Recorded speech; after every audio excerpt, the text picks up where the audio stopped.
अर्जुन मेहरा एक आम सा टेक वाला था। दिल्ली की भीड़ भाड़ वाली गलियों में अपने स्कूटर पर घूमता रहता था। दिन में कोडिंग करता, रात में गेमिंग और वीकेंड पर अपने हिस्ट्री प्रोफेसर दादाजी की तरह पुरानी खंडहर देखने जाता था। उसकी जिंदगी आराम की थी, एक जैसी थी और बिल्कुल एडवेंचर नहीं था जब तक उसकी 30वीं सालगिरह नहीं आई। अर्जुन का 30वां जन्मदिन किसी भी दूसरे दिन की तरह शुरू हुआ। दिन तब अजीब हो गया जब एक सपने ने, जो बिल्कुल असली लग रहा था, उसे जगा दिया। उसने एक शानदार बाग देखा और एक राजा अपनी सेना को हुक्म दे रहा था। सपना असली लगा, दिल को छू गया। अर्जुन के सीने में एक अजीब सी कमी और बेचैनी छोड़ गया। दिन हफ्तों में बदल गए और सपना मुझे परेशान करता रहा। मेरे दादाजी की पुरानी कहानियां हमारे पूर्वज बहादुर राजा वीर सिंह के बारे में, जिन्होंने अब पाकिस्तान के कुछ हिस्सों पर राज किया था, मेरे कानों में गूंजने लगी। उत्सुक होकर मैंने अमृतसर में अपने दादाजी की पुरानी हवेली जाने का फैसला किया, इस उम्मीद में कि इन भयानक सपनों से कुछ राहत मिलेगी। अर्जुन को क्या पता था, यह सिर्फ अपने पुश्तैनी घर की यात्रा नहीं थी, बल्कि अपने भूले हुए अतीत की गूंज में एक सफर था। यह एक ऐसे रोमांच की शुरुआत थी जो उसकी जिंदगी हमेशा के लिए बदल देगा। अमृतसर की हवेली अर्जुन की मॉडर्न दिल्ली लाइफ से बिल्कुल अलग दुनिया थी।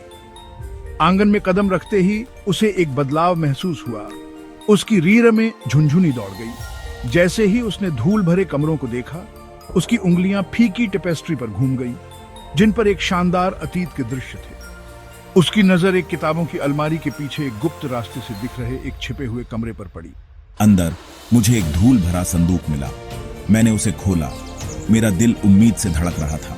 अंदर पुराने स्क्रॉल, बारीकी से बनाए गए खंजर और एक छोटा सा सुनहरा बाग था, वही निशानी जो मैंने अपने सपनों में देखी थी। जैसे ही मैंने बाग को छुआ, मेरे अंदर एक झटका लगा और मेरे आसपास का कमरा एक तेज सफेद रोशनी में घुल गया। जब अर्जुन ने अपनी आंखें खोली तो उसका सामना युद्ध कवच पहने, एक राजसी पगड़ी से सजे एक आलीशान व्यक्ति से हुआ। उस आदमी की आंखें एक परिचित उदासी और अडिग साहस से भरी अर्जुन की निगाहों से मिली। तुम लौट आए, उस व्यक्ति ने कहा। उसकी आवाज एक प्राचीन शक्ति से गूंज रही थी। मैं वीर सिंह हूं, तुम्हारा पूर्वज, और वह राजा जिसका खून तुम्हारी रगों में बहता है। मैं दंग रह गया। क्या मैं सपना देख रहा था? भ्रम? मेरे दिमाग का तार्किक हिस्सा इस सब की असंभवता पर चिल्ला रहा था। यह कोई सपना नहीं है अर्जुन, तुम मेरी आत्मा के पुनर्जन्म हो, एक भविष्यवाणी को पूरा करने और हमारी खोई हुई विरासत को वापस पाने के लिए नियत हो। इस तरह राजाओं और भविष्यवाणियों, छिपे हुए खजानों और भूले हुए राज्यों की दुनिया में अर्जुन की क्रैश कोर्स शुरू हुई। वीर सिंह की आत्मा ने बताया कि उसके प्राचीन महल के नीचे एक बड़ा खजाना छिपा है, जो अब पाकिस्तान में कहीं खो गया है। उसने बताया कि यह खजाना सोना या जवाहरात नहीं, बल्कि कुछ ज्यादा कीमती था, एक बंटे हुए देश को एक करने की कुंजी। इसे खोजने के लिए अर्जुन को वीर सिंह द्वारा छोड़े गए प्राचीन सुरागों को समझना था, एक ऐसा काम जिसे वह अकेले नहीं कर सकता था। उसे एक टीम की जरूरत थी। मैंने अपने सबसे अच्छे दोस्त रवि की तरफ रुख किया, जो एक इतिहास प्रेमी था और असली एडवेंचर के मौके पर कूद पड़ा। रवि ने नेहा को लाया, जो एक टेकविज थी और सर्किट बोर्ड वाली कोई भी चीज समझ सकती थी। उनके साथ समीर भी जुड़ गया, जो नक्शों का जानकार था और उसे पुराने नक्शों के बारे में बहुत कुछ पता था।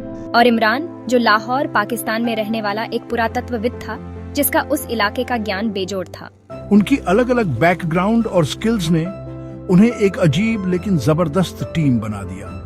जैसे ही उन्होंने प्राचीन पहेलियों को सुलझाया और पुराने ग्रंथों का अनुवाद किया, उन्हें संदेह और विरोध का सामना करना पड़ा। फिर भी उनका साझा उद्देश्य और वीर सिंह का मार्गदर्शन उन्हें आगे बढ़ाता रहा। वे अतीत को उजागर करने के मिशन से बंधे थे, व्यक्तिगत लाभ के लिए नहीं, बल्कि एक बड़े अच्छे के लिए जो सीमाओं और विचारधाराओं से परे था।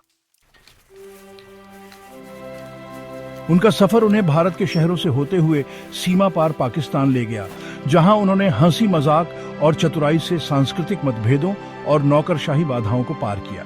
मैंने कभी नहीं सोचा था कि मेरा टेक स्किल्स इस तरह काम आएगा, लेकिन वास्तुकला में छुपे ये प्राचीन कोड बहुत दिलचस्प है। और मेरे नक्शे इमरान के स्थानीय ज्ञान के साथ मिलकर हमें वीर सिंह के महल के भूले हुए खंडहर तक ले आए हैं, जो अब सदियों की धूल और मलबे के नीचे दबे हुए हैं।